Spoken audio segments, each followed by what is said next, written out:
செம்மணி சம்பந்தமான விடயத்திலே போதிய அக்கறை எடுக்க வேண்டிய அல்லது உள்ளது. ஏனென்றால் 1996ஆம் ஆண்டு கால பகுதியிலே தான், அதுவும் இடப்பெயர்வுக்கு பின் நாங்கள் திரும்பி மீள யாழ்ப்பாணத்தில் குடிவந்தவர்களே நான் ஒருவன்.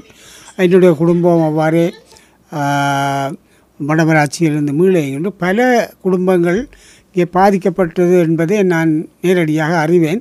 ஆகவே இந்த அச்சுறுத்தல் காலத்தில் வாழ்ந்தவன் என்ற முறையில் இந்த செம்மணி ஒரு பாரதூரமான மனித இனப்படுகொலை கொலைக்கான ஒரு அடையாளமாகத்தான் நாங்கள் பார்க்கிறோம். அந்த வகையில் இப்பொழுது இந்த செம்மணி, அதாவது செம்மணி என்ற பெரும் நிலப்பிறப்பிலே சித்துப்பாத்தி என்றது அரியாலை மக்களுக்கான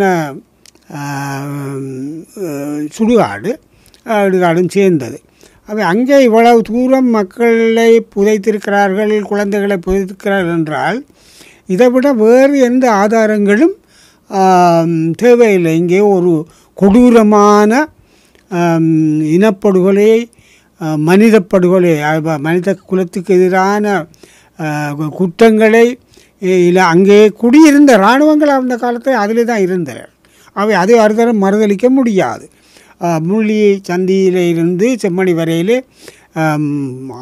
அடர்த்தியாக இராணுவ பிரசன்னம் இருந்தது.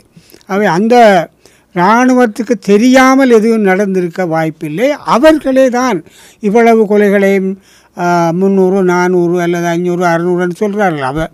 அந்த அளவுக்கு எண்ணிக்கையான நூற்றுக்கணக்கான சிவிலியன்ஸ்களை, பொதுமக்களை, குழந்தைகள் உட்பட கொண்டு குடித்திருக்கிறார்கள், தாத்திருக்கிறார்கள் என்ற நிலை இங்கே வெளிவருகிறது. இப்பொழுது வரையில் இந்த ஆய்விலே 65 உடலங்கள் கண்டெடுக்கப்படுகிறது. இன்னும் மேலும் நூற்றுக்கணக்கிலே அது கண்டெடுக்கப்படலாம் அந்த பிரதேசத்தில் என்று நாங்கள் நம்புகிறோம்.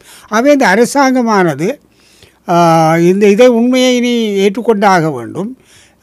இராணுவத்தை அன்று வீரவன் சரத்வீரக போன்றவர்கள் அடாத்தாக கதைக்கிறதை எல்லாம் கைவிட்டுவிட்டு இந்த ஆய்வுக்கான வெளிநாட்டு நிபுணர்கள் உடைய ஃபொரன்சிக் அனாலிசிஸ் என்று சொல்லக்கூடிய எல்லாவற்றுக்குமான நிதியை தயக்கமின்றி வழங்கி முழுமையான ஆய்வு செய்து அந்த அந்த அந்த அநீதிக்கு உட்பட்டவர்களுக்கும் அவர்களுடைய குடும்பங்களுக்கும் நீதி வழங்குவதற்கான சர்வதேச நீதியாக அது நடைபெற வேண்டும்.